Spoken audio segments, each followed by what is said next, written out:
If you've left a high demand religion and you're deconstructing everything from theology to sexuality, there's a question that might be floating in your mind. Is ethical non-monogamy for everyone? Is this now the new relationship structure that everyone should be doing? My basic answer to this is no. But let's talk about why, and more importantly, how to figure out if it's right for you. I'm the sex Mormon therapist with the emphasis on X. I'm a certified sex therapist here to help you get the information we never got at church, unlearn the shame we did, and reconnect you with your pleasure. Make sure to subscribe if you're looking for real talk, tips, and tricks to better sex and relationships. So here's what I see all the time as a therapist and also as someone who has left a high demand religion myself. People go from sex is dangerous, monogamy is required, desire must be suppressed, to suddenly to the other side of the pendulum swing, where folks are discovering a whole world of relational freedom, polyamory, open marriage, swinging, relationship anarchy.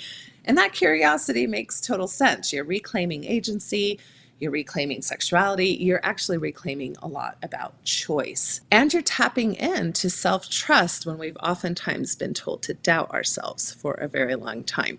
So in this space, you're finally allowed to ask things like, what do I actually want? What actually sits well with me? What do I fantasize about? What am I excited to try? But then again, that pendulum can swing and you start getting messages like, monogamy is outdated. If you were really secure, you'd be poly. You're just afraid of freedom if you want to stay closed. So let me state clearly, that's not helpful. Usually any end of a pendulum is a bit extreme and not the healthiest places for us to be. If you came from a high demand religion, you already know what it's like to be told there's only one righteous path. So let's please not recreate that in reverse. E&M is not morally superior. Monogamy is not automatically more committed. What matters is alignment between your values, your nervous system, and your relationship. And all of that takes time to figure out. It also takes quite a bit of healing. And that takes experimentation with consent and compassion for yourself and others. We heal in the practice of new things. So instead of asking yourself, is E&M for everyone? Why don't we ask questions like, what stories did I inherit about love, sex, and exclusivity? Do I feel curious about E&M, or do I feel like I'm being pressured into it? What does my body say when I imagine my partner with someone else, when I imagine myself with someone else? What parts of me need care or clarity in those departments? Am I exploring E&M as a way to expand? Is there something in my life that needs attention that I'm avoiding, and so therefore I'd rather focus on this other thing instead? And let's remember, choosing monogamy after deconstruction does not make you regressive, it makes you intentional. Now, there are a lot of people out there that might tell you when the right time is to explore E&M. And at the end of the day, the only person who has the right and the knowledge and hopefully the self-trust is you to decide that.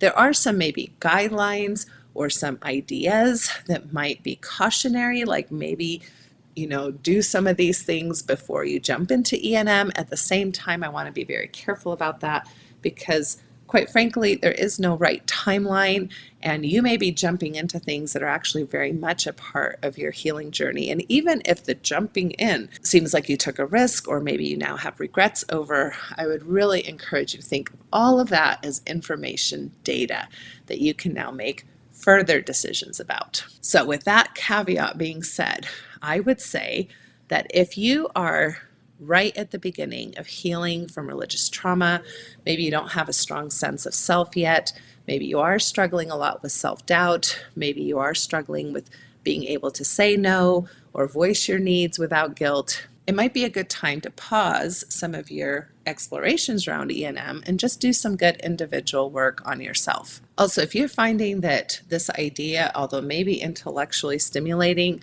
leaves you emotionally overwhelmed, not curious, especially when thinking about multiple partnerships, that is okay. Do not pressure yourself to go into a relationship structure that you yourself may not be very inclined towards. So, is E&M for everyone? No, but here's the better question. Are you in a relationship structure that reflects your truth, or your conditioning.